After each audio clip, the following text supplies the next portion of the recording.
It was enough to throw everything I had planned for this whole session into disarray.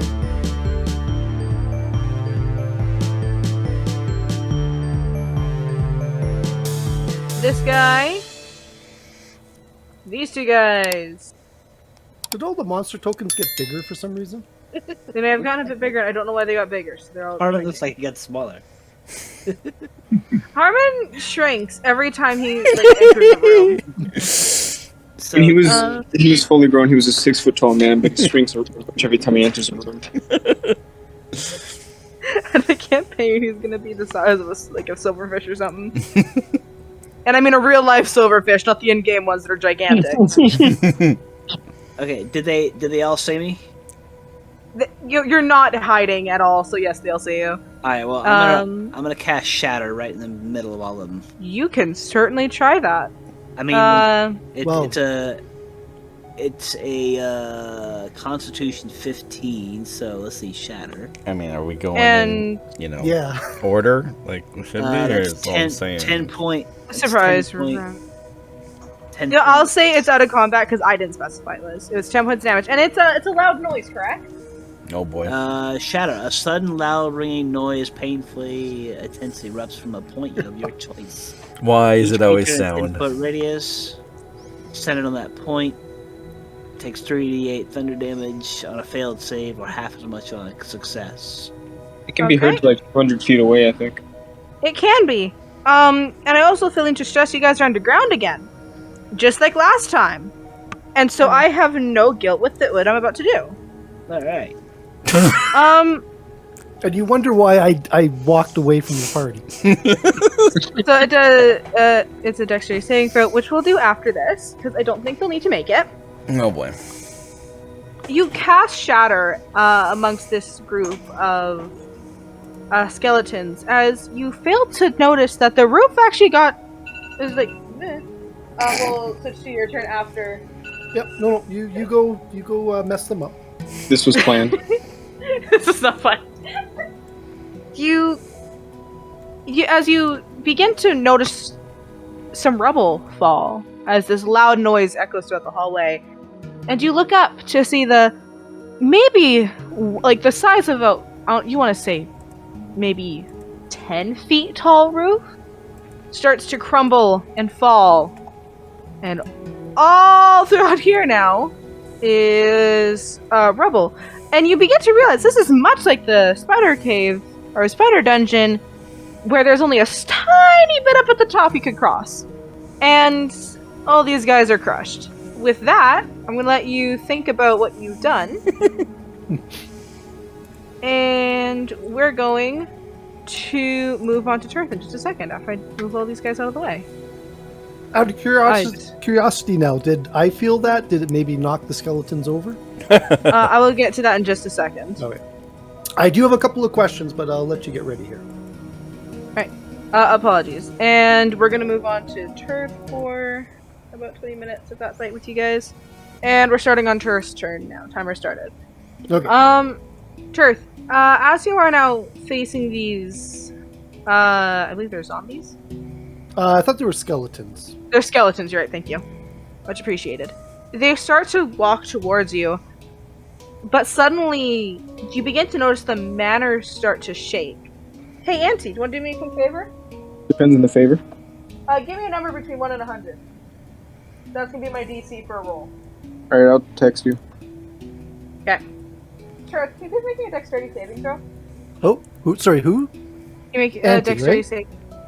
I need... Auntie already messaged me the DC and I already rolled. Can you give me a dexterity saving throw? Me. Yeah. Alright, so I've got evasion. When you're subject to an effect that allows you to make a dex saving throw... This isn't an effect. It isn't, okay. So just a dex saving throw. Yep. That is a 10. I'm trying to figure out how I'm doing this, because I didn't exactly plan this. As you're about to start either run or fight these skeletons, you notice the room begins to shake a bit, and a loud sound comes from the stairs, and you begin to notice the floor begin to shake. The stairs are in the other room, though. That's how loud it is. Okay. And it's not quite too loud, but you can hear it echoing. And with your 10, you fail to dodge as the floor below you starts to crack, and you fall to the bottom floor. A floor is about, or like a one story is about 10 feet, correct? Yeah. Well, to be fair, we said the floors down below were, the doors were 10, and then I think there was another 4 or 6 feet 50. there. So, I'm going to say if we round up or down for that. It's only by 10 feet. That's a d6 on the save for fall damage. Sorry, I normally would have this planned, was not planning this whole situation. You're welcome. Thank you, Harmon. Much appreciated. D&D, fall damage. Would I be able to do something athletic to try to mitigate the damage? That was what the deck was for. Well, that was to keep me from falling, but as I'm Okay, you know what? Make a Constitution saving throw to brace. A Constitution, not in acrobatics or in athletics? I'm just trying to think what I might try to do to stop myself from falling, right? You know what? If you can describe to me what you're doing if you can think of something while I figure this out. So you're talking about the floor has basically collapsed. The floor's collapsed after shaking for a bit. The automatic thing I was going to give you is a Constitution to see if you braced enough to half the damage. But if you could describe to me what you're doing to negate the fall, I will allow you to roll an athletics or acrobatics. I would just do the sort of the tumble, like where you hit the ground and roll to reduce damage or whatever. Don't you already have something that is slow falling? No, you're thinking of Woldov. No, Woldov had the Turth had something. I had something that was if it was a dex saving throw for damage. That was I was just looking at it here. Evasion. If you're subject to a defect that allows you to make a dex saving throw to take only half damage, you instead take no damage. So it's not. I didn't fail it anyways. So I only take half damage if you fail. But the dex saving that dex saving throw you made me take was not to take damage. It was just to see if I fell. Right. That was to see if you could get away from the crumbling floor. Okay. I think my best bet is just to try to roll with it as I hit the ground. What are they tucking? The parachute roll, isn't it? Yeah, I know what you're saying.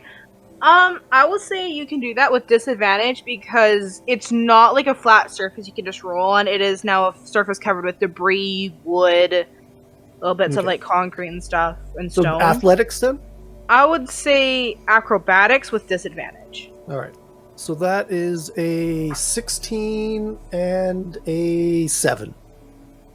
That is a fail. You take 3 points of falling damage. All right. Along with... And on the top floor, this is all gone. This is gone. There's kind of bits throughout, here, here. So it wasn't a extreme amount of damage, but it was enough to... It was enough to throw everything I had planned for this whole session into disarray. Pretty much, yeah. Good job, Harmon. I don't even know if he's listening. Yep, I'm here. Okay. Okay, I'm sorry that took so long. I apologize for that. So yeah. So did any of the skeletons fall? Yeah, 2 of them did. So I'm gonna quickly move you guys where you guys are roughly on the map. You guys have fallen into here, roughly. Oh yeah, this is doesn't really match up, does it? No, but that's on me. I didn't. No. Wait, I mean, this is something different. Wait. Now, when I fell, did I fall prone? Yes. Okay. Did the skeletons fall prone? Pretty much everything is prone. Even the guy up here, because everything is at least knocked down. Okay. No, I can work with this. With that, would you like to start combat with these yes, guys? I got a couple of questions though. Most of my questions don't mean anything anymore, but this one might actually. I'm not going to ask them because it doesn't matter. But the ring of jumping I got, I think it was 2 sessions ago. It says, where's my inventory? While wearing this ring, you can cast the jump spell from it as a bonus action at will, but can only target yourself to do so. Does that mean there's no, it's unlimited uses then? Or is it 1 use per long rest? It doesn't say anything about uses in here. It's usually wearing this ring, you can cast jump spell from a bonus. The one I pulled up, the ring of jumping, is, well, wearing this ring, you can cast the jump spell from it as a bonus action at will, but you can only target yourself. Yeah, that's the one I'm looking at. Have you attuned to it? Yeah, when I first got it. Right. I'm just out of curiosity. I don't know if I'm going to even use it, but it might have come up previously, and I might use it to jump up anyways, although I can just climb for the most part. But it didn't make any sense to me. It's if it doesn't specify, it's whenever. Okay, all right, fair enough. Just something to keep in mind for the future. Yeah, unless I changed it and mentioned it to you guys when you got it, or the site changes it or specifies it, it's whatever. Okay. All right. So combat. I assume I get to go first. Yeah. Okay. So I am with my bonus action. Can you show me where the hole is in this room? Yeah. About right here. Ish. Okay, so to get up, it uses half my movement, right? Yeah. Half of my base movement. Mm-hmm. No, I'm okay. So I'm going to get up. Mm-hmm. I'm going to attack purple. All right. With my rapier. Okay. Now this is with advantage. So that's a 23. I don't think it really matters. Nope. Yes, that's a hit. All right. So that's going to be 1d8 plus 4, which is 7. Okay. This green guy, he's within 5 feet of me, isn't he? Yeah, they're both about within 5 feet. They're both within 5 feet. It's more so like. But they're both prone, though, right? They're both prone, so you have. And I did with advantage, so it doesn't matter. I can still do the sneak attack on him. If you have advantage on the attack roll. Yeah, so, you still have advantage because he's still prone. So that's an extra 13 damage. So that was 20 damage total. Of course it was. Why would it not be? Oh no, it was purple guy. Purple guy? Okay. Yeah. I thought it was to the green guy. Doesn't really matter for what I'm doing, but I guess. Well, either way, they're both dead. All right. So then, with my... Oh, did they take any damage when they fell? They did. They both got it. Long as we're remembering that. Reminding me, I forgot. Well, because it's going to make a difference, I guess. Yeah. It might make a difference if depending on if you one-shot all of them again. Well, I've only got my dagger to attack with because I've got the 2 weapons of fighting. Mm-hmm. So I'm going to attack Mr. Green with my dagger. He is still prone. So that is a 19 on my first one. Do I need... All right, that hits. That's a hit for 6 damage. Okay. Is sneak attack damage only once per turn? It's only once per turn, yeah. I can't do sneak damage twice. I can only do it the once. That's unfortunate. It is very unfortunate, trust me. Angie, you're the assistant DM. Why are you helping the players? Hey! You must not have heard me earlier, but if the skeletons took fall damage, so did Turf. I did, yeah. I took 3 damage. Yeah. Good. Yeah. Yeah, everyone took damage. Yeah. All right. So it doesn't matter because they're prone, but he wouldn't be able to attack me anyways because I've attacked him. I'm going to use the spider slippers to walk 10 feet up that. Well, I guess we said the ceiling was about 15 feet. Yeah. So that should be the remainder of my my movement then. You would get about 5 feet away from the roof because half your movement would be half. Your movement would be half. 15. Yeah, so, it's about 5 feet away from the wall. Okay, all right, no, fair enough. I get 10 feet up. Yeah. Still, that puts you out of range of everything. That's what I think. Yeah. Well, even You then, are welcome to think you're out of range. unless they have bows, but they would be at disadvantage with such close range.